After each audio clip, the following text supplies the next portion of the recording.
সাইদের প্রসারিত দুই হাত যেন এক অলঙ্ঘনীয় পর্বত। কোনো বর্গীর সাধ্য নেই যেটা অতিক্রম করে বাংলাদেশের মানুষকে স্পর্শ করতে পারে।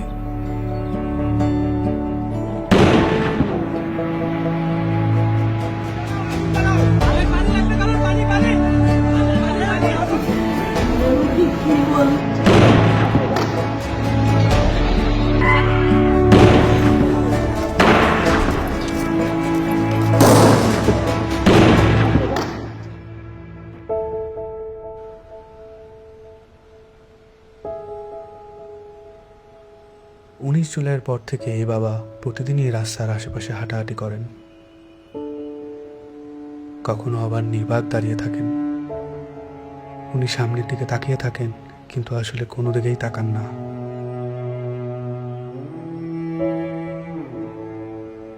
যেসব রাস্তা দিয়ে ওনার ছেলে হাঁটতো, ওইসব রাস্তায় উনি দাঁড়ালে উনি ওনার ছেলের রুম পান। আমার ছেলে মৃত্যু অবস্থায় যখন দাফন দিতে নিয়ে যাবে, এর আগে যখন দেখছি যে হাসতেছে, সে হাসতেছে, হাসি মুখ অবস্থা। ইভেন্টের কাজ করতো, শুধু বাপের কিভাবে একটু সাহায্য করে। কোনো আজে বাজে আড্ডাতে ছিল না। ওই সারাদিন শুধু কলেজ থেকে আসা ও একটুখানি বিকেলবেলা একটু বন্ধু বান্ধব নিয়ে ক্রিকেট খেলতো, ক্রিকেটের পাগল।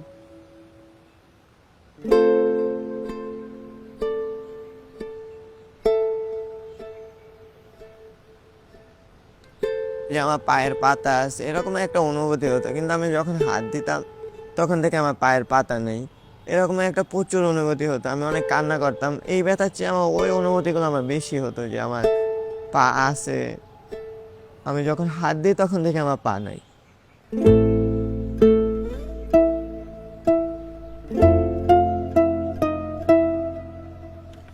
এই হসপিটালে আমি অল্প কিছুদিন হলো আসলাম। পা দিয়ে নতুনভাবে হাঁটা শিখতে আছি, মানে ছোটকালে যেভাবে হাঁটা শিখেছে মা, ওই রকমের এখানেও হাঁটা শিখাচ্ছে আর কি।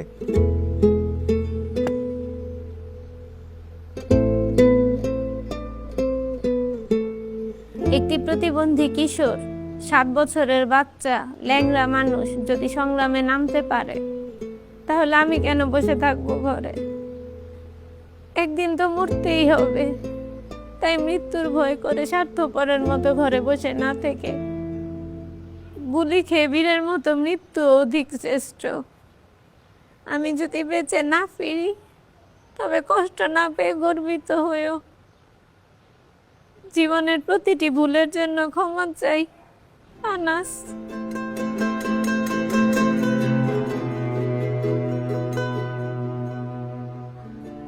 আমার সন্তানের বুকে গুলি লাগছে, আর ছিদ্রটা হয়েছে আমার কলিজায়। আল্লাহ পাক যতদিন আমাকে হায়াত দিছে, আমি এই হাহাকার নিয়ে বেঁচে থাকবো।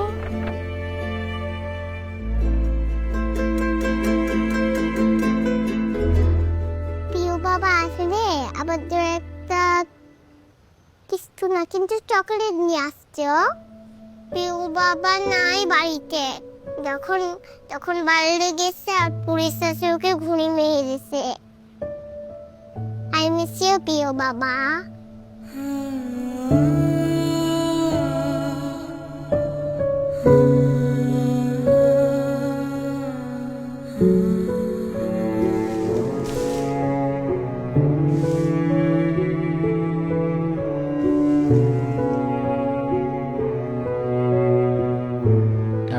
চেম্বারের মধ্যে বক্তব্য দিছিল যে আমরা কোনো সরকার বিরোধী আন্দোলন নয়, আমরা নিজের অধিকার আদায়ের জন্য বলে বলা করার পরে কমিল বড়ুয়া ওই ছাত্রলীগের লিডার আসছিল, তাই সেই গলা চিপি ধরছিল, গালমুখের থাপড় মারছে। এখন ওই জন্যই ওর জেদ ধরে শহীদ হলো কি এখন ওটার ব্যাখ্যাটা আর আমি জানি না।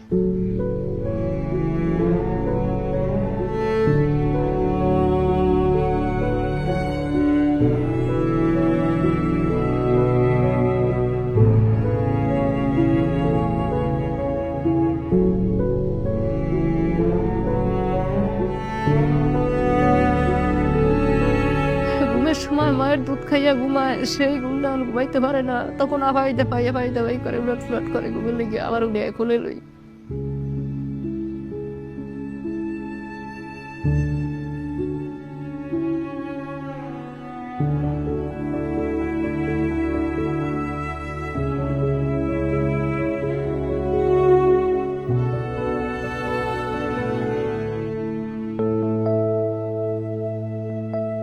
এখানে এসে যখন দেখি যে এখানে সবসময় ভাইয়া পড়াশোনা করতো, এই বিছানাতে থাকতো, এখন যখন দেখি ও নাই তখন একটা শূন্যতা কাজ করে মনের মধ্যে।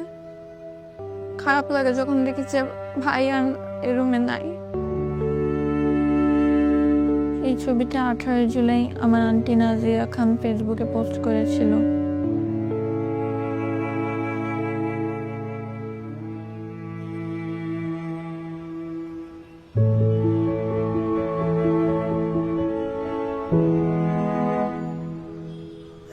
আজ কতদিন আমার ছেলে আমার মা কয়, আমার মাও কয় না, আমার বুক হয় না, কয় না আমার বাপ বেড়ে দে। আমার সন্তানরা যারা যেভাবে মারছে আল্লাহ তাদের বিচার করুক। আমি সরকারের কাছেও বিচার চাই, জনগণের কাছেও বিচার চাই। আমার সন্তানরা মারছে, হাজার হাজার মায়ের বুক খালি করছে, যে খালি করছে তারও বিচার করুক আল্লাহ। কতটা তুমি হারালে বন্ধু, কেঁদেছে অন্তর। জানো না তুমি হারাবার ব্যথা, জানে পলাশির প্রান্ত। হারিয়ে গেছে যেখানে মায়ের সোনার নলুকখানি, গোলা ভরা ক্ষেতের ফসল, সাজানো ফুলদানি। এ হারানোর বেদনা তুমি রেখো অন্তরে, দেখবে তোমার দুঃখ লুকাবে পলাশির প্রান্তরে।